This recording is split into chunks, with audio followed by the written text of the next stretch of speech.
Bien-aimé, le pasteur Marcelo prêche très bien, je le regarde à la télévision, et sur les réseaux sociaux, il est très populaire et tout le monde le connaît dans le pays, il a une église massive là-bas au Congo, même si je ne me souviens plus du nom de son église, très récemment il était censé prêcher en France dans le salle de Bercy, avec l'invitation de sœur Lise, je voulais assister à son séminaire, j'étais sur le point de m'inscrire, mais la nuit quand je me suis endormie, j'ai fait un rêve immense, dans lequel j'étais au Congo, dans la capitale. J'ai pris un bus qui se déplaçait dans la ville, dans lequel il y avait une sœur, qui pleurait, j'avais pitié d'elle, et je lui ai demandé, « Ma sœur, qu'est-ce qui ne va pas ?»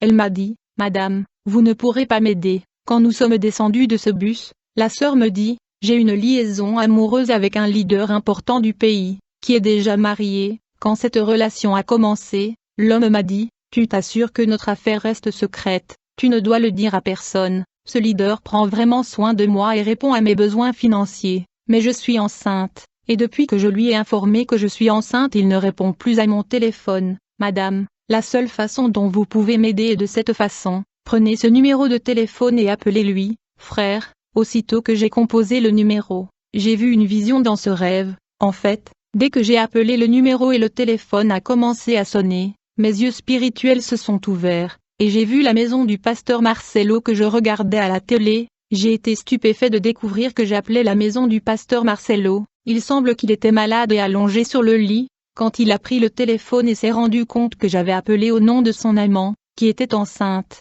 il était devenu alarmé car son secret était révélé, et il était devenu mal à l'aise, du coup j'ai vu ses enfants lui apporter du jus d'orange car il était mal à l'aise, puisqu'il ne buvait pas de jus d'orange, j'ai vu qu'on lui a apporté du jus rouge. J'ai été déçu de voir que c'était le pasteur que je regarde dans les médias. Le Seigneur m'a demandé, « Qu'est-ce que tu vois ?» J'ai dit « Seigneur, je vois le pasteur Marcelo boire du jus rouge. » Le Seigneur a dit, « De quelle couleur est-il ?» J'ai dit « Seigneur, son jus est rouge. » Le Seigneur me dit, « C'est le pasteur que vous regardez à la télévision. Il faut savoir qu'il est extrêmement dangereux. Il n'est pas à moi. C'est un faux prophète. Tous les dimanches après avoir délivré le message aux gens de l'église, il rentre chez lui pour boire du sang humain. Ce que tu vois là qu'il est en train de boire n'est pas du jus mais du sang humain. C'est un sataniste buveur de sang. Il est méchant, bien-aimé. Je regarde toujours les prédications de ce pasteur, mais ce fut quand j'étais sur le point d'aller assister à sa convention à Paris, que le Seigneur révéla son identité. Le Seigneur me dit chaque dimanche après avoir prêché dans l'église il rentrait à la maison boire du sang humain. Le Seigneur me dit avertis mon peuple de prier à la maison. J'exposerai ce faux prophète et je ne les cacherai plus.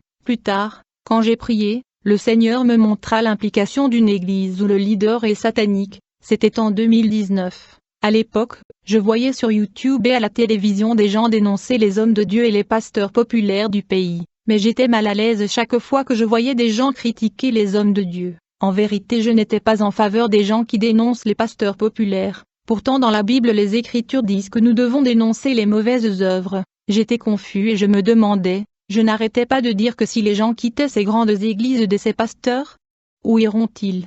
Je n'arrêtais pas de dire, même si ces pasteurs sont des satanistes, ce qui compte, c'est qu'ils amènent les gens au Seigneur Jésus-Christ, et qu'ils utilisent la Bible. Je ne savais vraiment pas quelle était la bonne position à adopter sur cette question, et j'étais inquiet. Dieu qui sonde notre cœur et notre esprit est venu dans son amour infini pour me répondre. Partagez cette vision car c'est essentiel pour les gens de notre génération. Je me suis endormi comme d'habitude, du coup j'ai vu mes yeux s'ouvrir. D'abord j'ai vu que je ne voyais pas le mur de ma chambre. Deuxièmement j'ai remarqué que ma vue était beaucoup plus claire et meilleure que mes yeux optiques. Ma vision était plus nette, j'ai fini par comprendre que ce n'était pas une vision optique. Je voyais en fait une vision spirituelle, sinon j'aurais vu le mur de ma chambre. Quand je regarde j'ai vu une église massive pleine de gens qui priaient. Rapidement j'ai senti la présence de Dieu à côté de moi. Le Seigneur m'a demandé, Adeline, qu'est-ce que tu vois? J'ai dit Seigneur je peux voir une église pleine de gens. Le Seigneur me dit,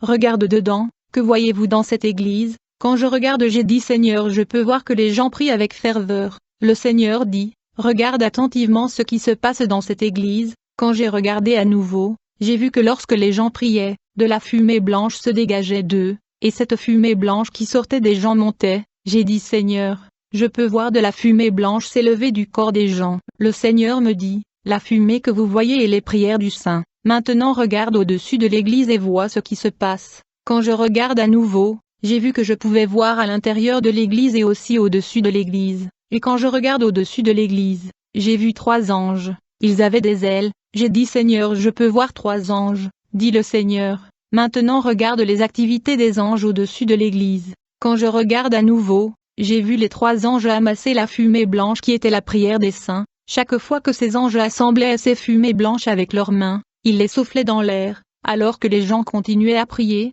ces fumées montaient et ces anges n'arrêtaient pas de tirer ces fumées avec leurs mains, et ils les soufflaient dans l'air. Le Seigneur m'a demandé, voyez-vous ce que font les anges? J'ai dit Seigneur, je peux voir. Le Seigneur me dit, continuez à les regarder. Quand le saint qui priait ont pris place, le pasteur a commencé à prêcher, puis j'ai vu des éléments mystérieux descendre du ciel vers l'église. Quand je regarde, j'ai vu les 3 anges collectant ces éléments qui descendaient du ciel vers cette église. Rapidement ils ont été rejoints par d'autres groupes des anges, qui sont venus uniquement pour prendre ces éléments que ces 3 anges collectaient. Quand ils ont obtenu ces éléments qui ont été assemblés par les 3 anges, ils sont partis et sont allés les stocker dans un entrepôt. J'ai vu qu'ils ne collectaient pas tous les éléments, ils laissaient aux 3 anges une poignée de ces éléments qui tombaient du ciel. Puis j'ai vu les 3 anges laisser tomber une petite proportion de ces éléments dans l'église alors que les gens écoutaient la prédication. Ces éléments mystérieux continuaient à descendre du ciel, et les 3 anges laissaient tomber ces éléments dans l'église, mais une énorme proportion a été emmenée dans un dépôt par des anges qui sont venus les récupérer. À ma grande surprise le Seigneur me dit, ces 3 anges au-dessus de cette église ne sont pas mes anges. J'ai dit Seigneur, comment cela peut-il être? Que voulez-vous dire? Seigneur, je les ai vus collecter les prières de ton peuple et déposer des éléments qui tombaient du ciel dans l'église. Le Seigneur me dit, c'est la raison pour laquelle je suis venu vous révéler les activités spirituelles qui se passent dans les coulisses de l'église, ma fille.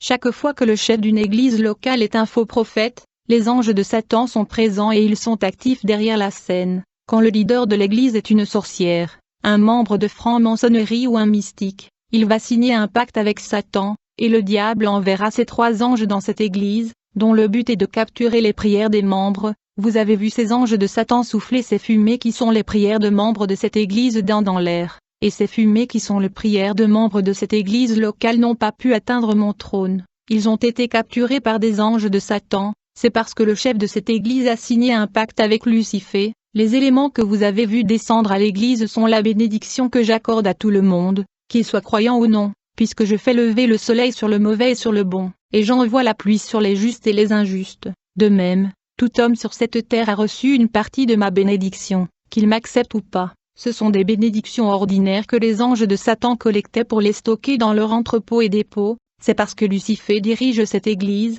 parmi ces bénédictions qui descendaient dans cette église que ces anges méchants ont volé mon peuple. Il y avait même des dons spirituels, que j'ai accordés à mon peuple. Ces anges de Satan volent même le don spirituel de mon peuple, et ils les emmènent au dépôt de Satan. Savez-vous que le diable a un dépôt, un entrepôt où il garde ce qu'il a volé? Je vous ai déjà dit que le diable n'a rien, tout ce qu'il utilise est ce qu'il vous a volé. Il utilise votre pouvoir et vos dons spirituels, car il n'a aucun pouvoir. Vous avez vu comment il a envoyé ses anges pour voler, dit le Seigneur. Avez-vous remarqué que ces anges emportaient une grande partie de bénédictions venant du ciel, et ils laissaient tomber dans l'église juste une petite proportion de ces bénédictions?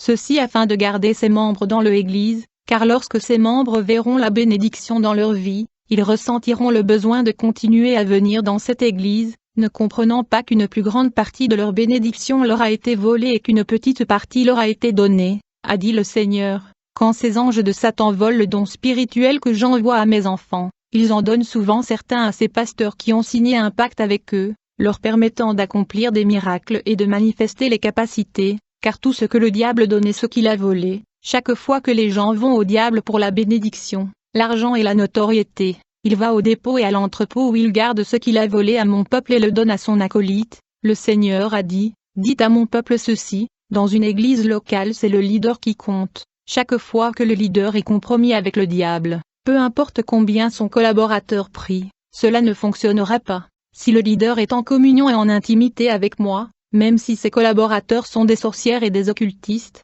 ils n'auront pas de pouvoir sur l'église. Plus tard, j'ai vu dans un rêve une église, où les gens priaient. Quand j'ai vu des femmes qui avaient couvert la tête, je pensais que l'Esprit de Dieu était là. Je me suis dit je reviendrai pour y assister. Quand je suis entré à la maison pour récupérer ma Bible et revenir, À mon arrivée, j'ai vu que l'église était plus nombreuse que la façon dont je l'ai laissée. À ma grande surprise, j'ai vu que les femmes n'avaient plus la tête couverte. J'étais stupéfait, je me demandais ce qui est arrivé à cette église, qui est tombée dans la modernité. J'ai finalement décidé de ne pas rejoindre cette église à cause du changement que j'ai vu. Quand je suis entré chez moi, étonnamment, j'ai vu des membres de cette église courir vers ma place et ils frappaient ma porte de panique. Ils m'ont supplié de laisser-les se cacher. J'ai dit: pourquoi courez-vous?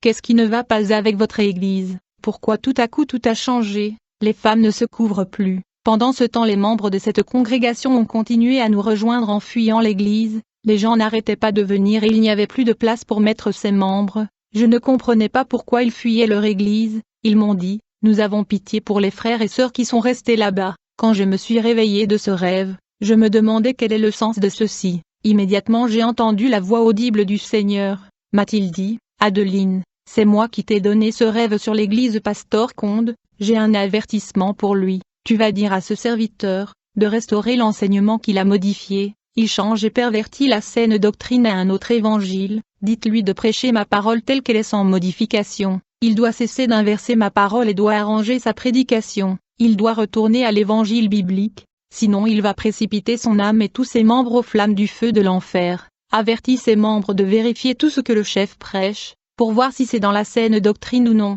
sinon ils doivent sortir. À défaut de le faire, ils tomberont dans le feu de l'enfer. Sa doctrine est du diable, ce n'est plus à moi. Il les renverse ma parole, à moins qu'il ne revienne à l'enseignement solide, il n'héritera pas de mon royaume, y compris de son membre. Je ne connaissais pas ce pasteur jusqu'à ce que j'ai tapé son nom dans Google et j'ai reconnu son visage quand je l'ai vu. Le Seigneur était en colère quand il a dit: ce pasteur s'est donné un titre qui l'a mis en colère. Je ne pouvais pas supporter la voix explosive du Seigneur à cause de sa colère. Je veux vous avertir, homme de Dieu, de retirer ce titre que vous portez. Puis le Seigneur m'a montré une deuxième église. Il y avait beaucoup de gens en train de prier, la fumée de leurs prières montait. J'ai vu 3 anges au-dessus de cette église collecter ces fumées qui étaient les prières du saint. J'ai remarqué que ces anges étaient plus blancs que la neige, leur aile éclairante aussi blanche que la neige. J'ai vu qu'ils étaient différents des anges que j'ai vus dans l'église précédente. Ils étaient plus blancs que la neige. Quand je les ai vus, je me suis exclamé: oh mon Dieu, ceux-ci doivent être les anges de Dieu. Le Seigneur a dit que vous avez raison, ce sont mes anges. J'étais rempli de ravissement, de plaisir de voir les anges rayonnants de Dieu, qui recueillaient la prière, qu'ils envoyaient à l'ange qui était au-dessus d'eux dans le ciel, et ces anges dans le ciel a également amené ces prières à un autre groupe d'anges et ainsi de suite. C'est comme si ces anges étaient sans fin. J'ai dit: gloire à Dieu. Le Seigneur a dit que le chef de cette église n'est pas dans l'occulte. La fumée des prières montait de l'église et les anges les recueillaient, et j'ai vu la bénédiction descendre dans cette église, de même que la fumée montait vers un groupe d'anges à l'autre. J'ai vu la bénédiction descendre d'un groupe d'anges à l'autre. Quand elle a atteint le dernier groupe qui était au-dessus de l'église, les anges entrent dans l'église et ont commencé à les distribuer aux gens de l'église. Dit le Seigneur: dis à mon peuple que chacun d'eux doit avoir des jours hebdomadaires de prière personnelle à la maison. Leur pasteur n'a même pas besoin de le savoir. Vous devez apprendre à garder secrète votre prière personnelle de peur d'être attaqué. Ils doivent construire une vie de prière forte à la maison. C'est ainsi que l'ennemi n'aura aucun pouvoir dans leur vie. S'il était membre d'une église Satan,